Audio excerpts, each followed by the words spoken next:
কোথায় গিয়েছিলে? সমুদ্রে। কেন? জিজ্ঞেস করতে। কি জিজ্ঞেস করলে? তার কেন কোনো দুঃখ নেই। সে কি বলল? আকাশকে ভালোবাসে। আর কি বলল? কাউকে ভালোবাসলে নিজস্ব কোনো দুঃখবোধ থাকতে নেই। তুমি আবার কোথায় চললে? পাহাড়ে। কেন? জিজ্ঞেস করতে। কে জিজ্ঞেস করবে? তার বুকে এত কান্না কেন? পাহাড় কি বলল? ভালোবাসে। কাকে? সমুদ্রকে। আর কি বলল? কাউকে ভালোবাসলে নিজস্ব কোনো স্বার্থ থাকতে নেই। তুমি, আমি আর দূরত্ব। কতটুকু জানো তুমি? কতটুকু জানে তোমার মন? বলো, কতটুকু কাছে এলে কাছে আসা যায়? আমি তো জানি মাঝে মাঝে ছুঁয়ে থেকেও যায় না ছোঁয়া তোমায়। তুমি দূরত্ব চেও না, তুমি ফুল চেও, তবুও ভুল বুঝো না। তুমি আকাশ চেও, কিন্তু উড়ে যেও না।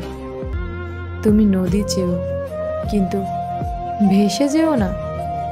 তুমি রাত চেও, কিন্তু আধারে হারিও না। তুমি আমার মৃত্যু চেও, তবুও কখনো দূরত্ব চেও না।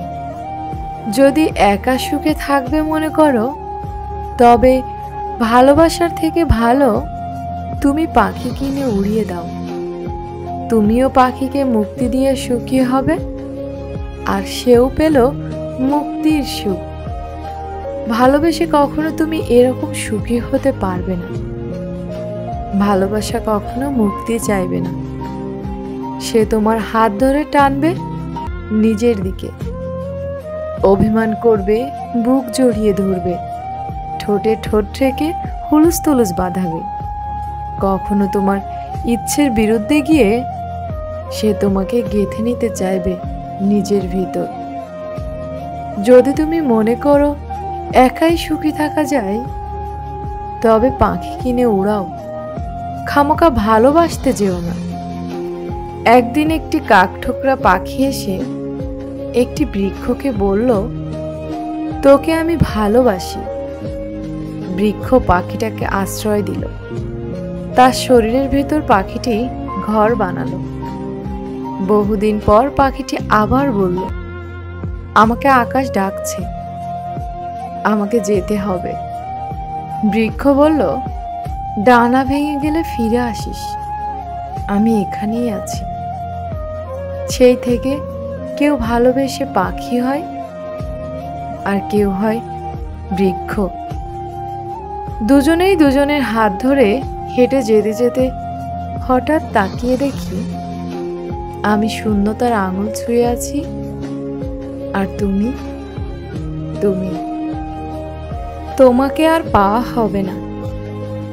পৃথিবীর সব কিছু পেয়ে গেলেও তোমাকে আর পাওয়া হবে না। পৃথিবীর সব কিছু স্পর্শ করলেও তোমাকে আর স্পর্শ করা হবে না। পৃথিবীর সব কিছুকে ভালোবাসলেও তোমাকে আর ভালোবাসা হবে না।